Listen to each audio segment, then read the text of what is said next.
بسم اللہ الرحمن الرحیم۔ السلام علیکم۔ نبی کریم صلی اللہ علیہ وآلہ وسلم نے والدین کو ستانے والوں کا انجام بتایا۔ ماں باپ کے ستانے کے علاوہ تمام گناہ ایسے ہیں جن میں سے اللہ تعالیٰ جس کو چاہتے ہیں معاف فرما دیتے ہیں، اور ماں باپ کو ستانے کا گناہ ایسا ہے کہ اس گناہ کے کرنے والے کو اللہ تعالیٰ موت سے پہلے دنیا والی زندگی ہی میں سزا دے دیتے ہیں۔ نبی کریم صلی اللہ علیہ وآلہ وسلم نے فرمایا، کیا تم میں سے کوئی روزانہ 1000 نیکیاں کمانے سے بھی عاجز رہ سکتا ہے؟ عرض کی گئی، ہم میں سے کوئی 1000 نیکیاں کیسے کما سکتا ہے؟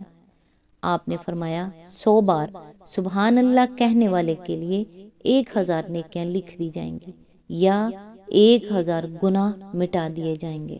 صحیح مسلم حدیث نمبر 2698 بروایت سیدنا سعد بن ابی وقاص۔ اللہ تعالیٰ سے دعا ہے کہ وہ ہم سب کو نیکی کی ہدایت دے اور اپنے نیک بندوں میں شامل کرے۔ اللہ تعالیٰ آپ کو اور آپ کے تمام اہل و عیال کو اپنے حفظ و امان میں رکھے، آمین۔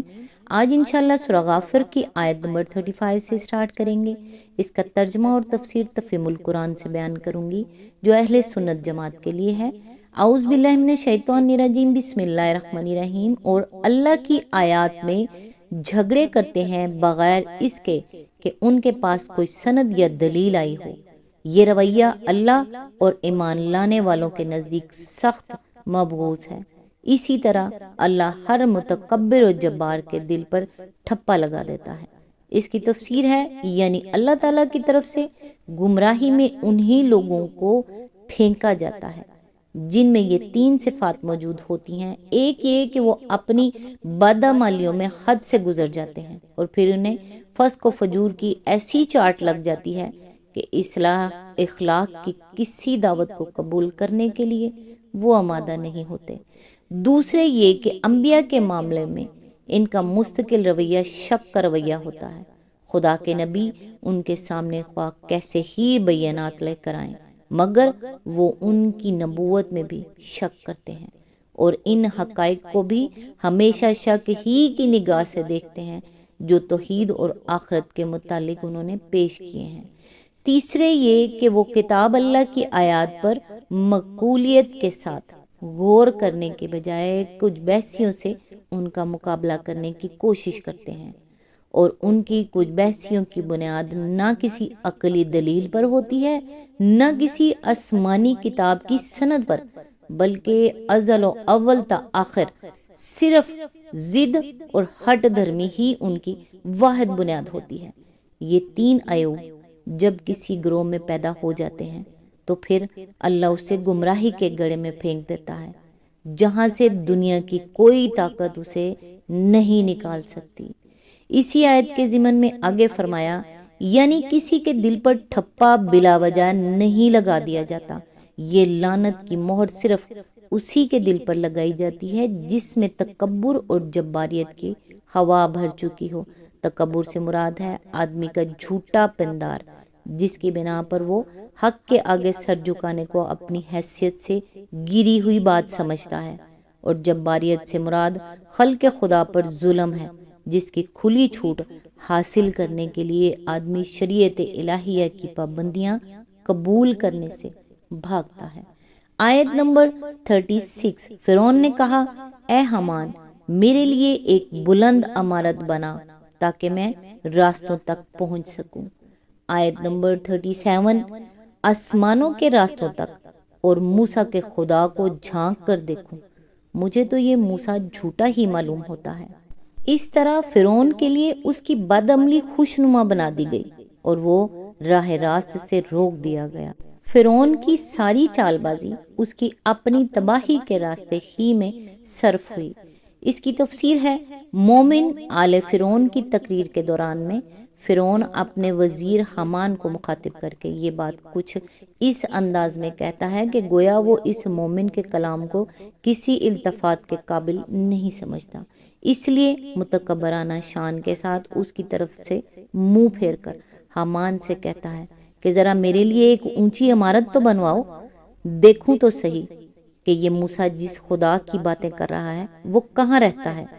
تشریح کے لیے ملاحظہ و تفہیم القرآن جلد 3 سورہ القصص حواشی نمبر 54 to 56۔ آیت نمبر 38، وہ شخص جو ایمان لایا تھا بولا اے میری قوم کے لوگوں میری بات مانو، میں تمہیں صحیح راستہ بتاتا ہوں۔ آیت نمبر 39، اے قوم یہ دنیا کی زندگی تو چند روزہ ہے، ہمیشہ کے قیام کی جگہ آخرت ہی ہے۔ اس کی تفسیر ہے یعنی اس دنیا کی عارضی دولت و خوشحالی پر پھول کر تم جو اللہ کو بھول رہے ہو یہ تمہاری نادانی ہے۔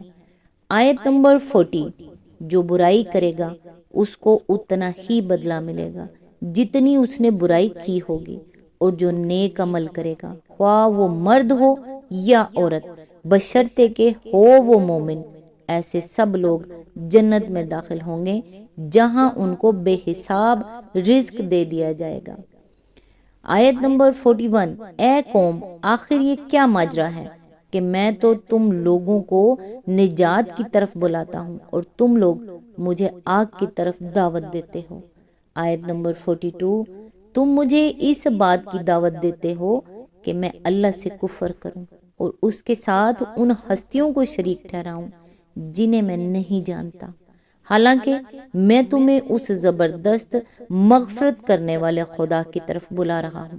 اس کی تفسیر ہے یعنی ان کے شریک خدا ہونے کا میرے پاس کوئی علمی ثبوت نہیں ہے، پھر آخر آنکھیں بند کر کے میں اتنی بڑی بات کیسے مان لوں کہ خدائی میں ان کی بھی شرکت ہے اور مجھے اللہ کے ساتھ ان کی بھی بندگی کرنی ہے۔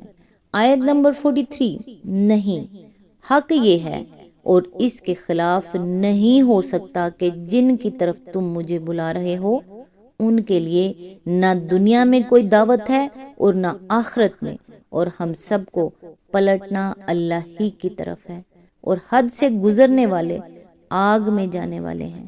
اس کی تفسیر ہے اس فکرے کے کئی معنی ہو سکتے ہیں، ایک یہ کہ ان کو نہ دنیا میں یہ حق پہنچتا ہے اور نہ آخرت میں کہ ان کی خدائی تسلیم کرنے کے لیے خلق خدا کو دعوت دی جائے، دوسرے یہ کہ انہیں تو لوگوں نے زبردستی خدا بنایا ہے، ورنہ وہ خود نہ اس دنیا میں خدائی کے مدعی ہیں نہ آخرت میں یہ دعویٰ لے کر اٹھیں گے کہ ہم بھی تو خدا تھے، تم نے ہمیں کیوں نہ مانا۔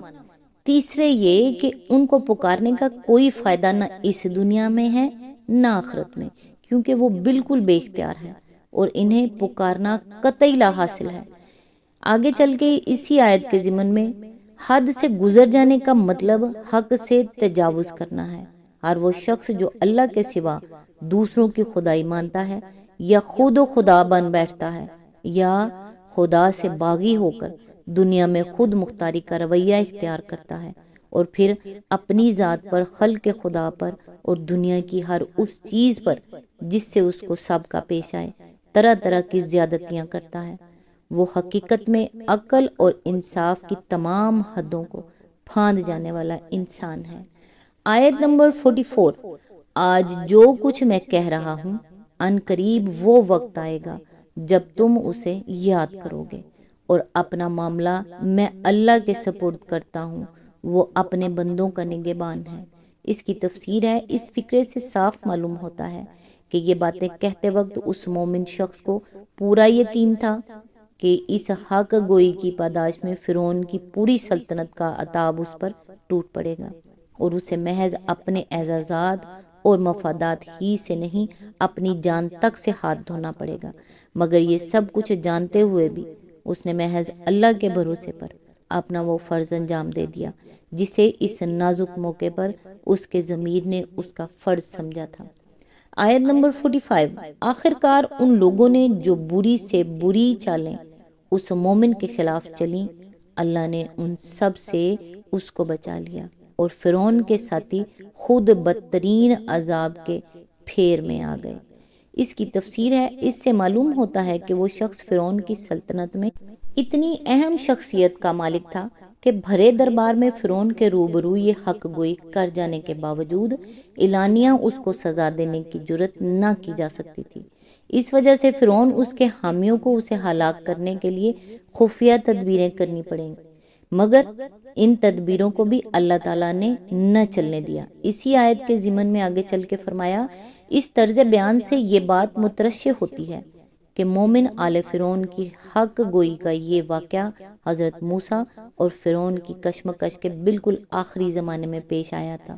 غالباً اس طویل کشمکش سے دل برداشتہ ہو کر آخرکار فرعون نے حضرت موسیٰ علیہ السلام کو قتل کر دینے کا ارادہ کیا ہوگا، مگر اپنی سلطنت کے اس با اثر شخص کی حق گوئی سے اس کو یہ خطرہ لاحق ہو گیا ہوگا کہ موسیٰ علیہ السلام کے اثرات حکومت کے بالائی طبقوں تک پہنچ گئے ہیں، اس لیے اس نے فیصلہ کیا ہوگا کہ حضرت موسیٰ علیہ السلام کے خلاف انتہائی اقدام کرنے سے پہلے ان عناصر کا پتہ چلایا جائے جو سلطنت کے عمرہ اور اعلیٰ عہدیداروں میں اس تحریک سے متاثر ہو چکے ہیں، اور ان کی سرکوبی کر لینے کے بعد حضرت موسیٰ پر ہاتھ ڈالا جائے۔ لیکن ابھی وہ ان تدبیروں میں لگا ہی ہوا تھا کہ اللہ تعالیٰ نے موسیٰ اور ان کے ساتھیوں کو ہجرت کا حکم دے دیا، اور ان کا پیچھا کرتے ہوئے فرعون اپنے لشکروں سمیت غرقاب ہو گیا۔ آج تک کے لیے بس اتنا ہی۔ نیکسٹ انشاءاللہ آیت نمبر 46 سے سٹارٹ کریں گے۔ تب تک کے لیے دعاؤں میں یاد رکھیے گا۔ اللہ حافظ۔